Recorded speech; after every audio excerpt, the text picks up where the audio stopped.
Well, as regards Japanese very recent monetary and financial policies, I think we are seeing at the moment, at least for the moment, quite significant changes.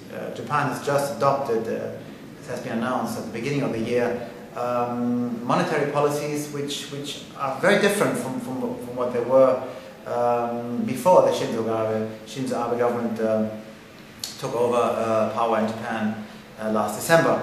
We are seeing right now, currently, a very important and very big, massive round of quantitative easing. A lot of money being pumped into the market in order to promote inflation, in order to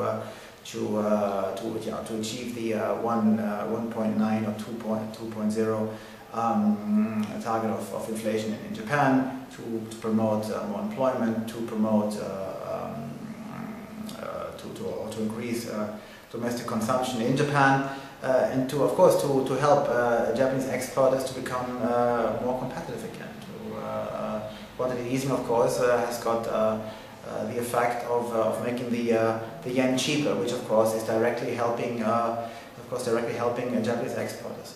Of course, those policies are not, or those monetary policies, those recent monetary policies are not uncontroversial, especially outside of Japan. And naturally, Japanese competitors, especially in East Asia, and there, especially also in South Korea, are accusing the government of manipulating the currency, of making the yen artificially cheap in order to promote Japanese exports in what they say in an unfair manner. Then of course it is one thing to try to achieve inflation, to achieve inflation and increase domestic consumption. But then, of course, if you want to achieve or if you want to increase domestic consumption, then of course Japanese companies also need to raise wages. That, of course, is not happening, at least not yet. Japan's big multinational corporations have more than once said that given the economic crisis, the global economic crisis, they will not raise wages, despite the fact that that the Abe government is requesting also companies to raise wages to help the government to achieve 2-point inflation in Japan over the next 2 years, and to get out of recession that has been hitting Japan for 15 years. So it depends also very much on Japanese companies, whether Japanese companies will promote Abe's monetary and economic policy. So far, at least as far as the raising of wages is concerned, this does not seem to take place.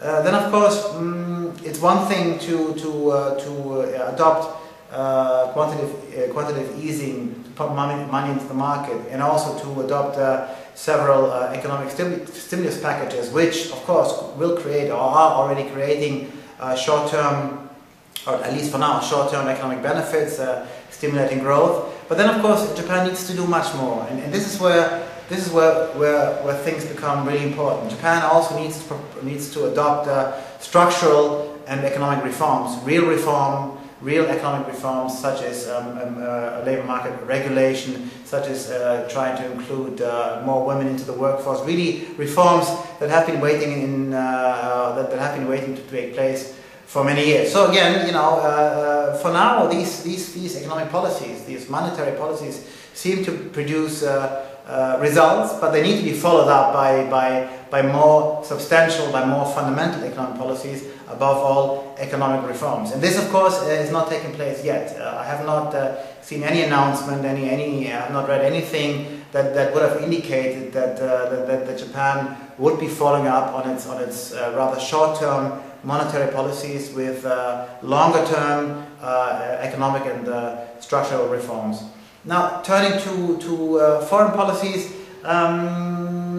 things have been very unquiet for over the last 6 months in general. In particular, of course, I'm referring to the relations with China. And Abe came into office with a reputation of being a very hardline nationalist, almost anti-China prime minister, and that relations with China would almost inevitably deteriorate. Also, of course, because of the bilateral territorial dispute in the East China Sea. I think recently, or last 3 to 4 weeks, I think things have been calming down a little bit. I think both Japan and China realize that they need each other economically much more than they can afford to fight with each other over territories in the East China Sea. Sure, the issue will remain on top of Japan's China foreign policy agenda, and of course the territorial dispute with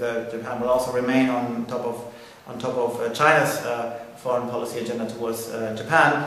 But I think the most recent things that we hear coming out of Tokyo also point to the fact that sure, there's a problem. The Prime Minister insists on the fact that this is Japanese territory. The disputed Senkaku Islands in the East China Sea is Japanese territory. Japan will do everything to defend Japanese territories from Chinese intrusions. It's a bit worrying, and it's a matter of concern it's a matter of concern in Tokyo, and of course also in Beijing. But again, I think also, but I hope that a pragmatic foreign policy approach, pragmatism centered around bilateral trade and commercial relations will rule over hot-headed foreign policies centered around disputed territories in the East China Sea.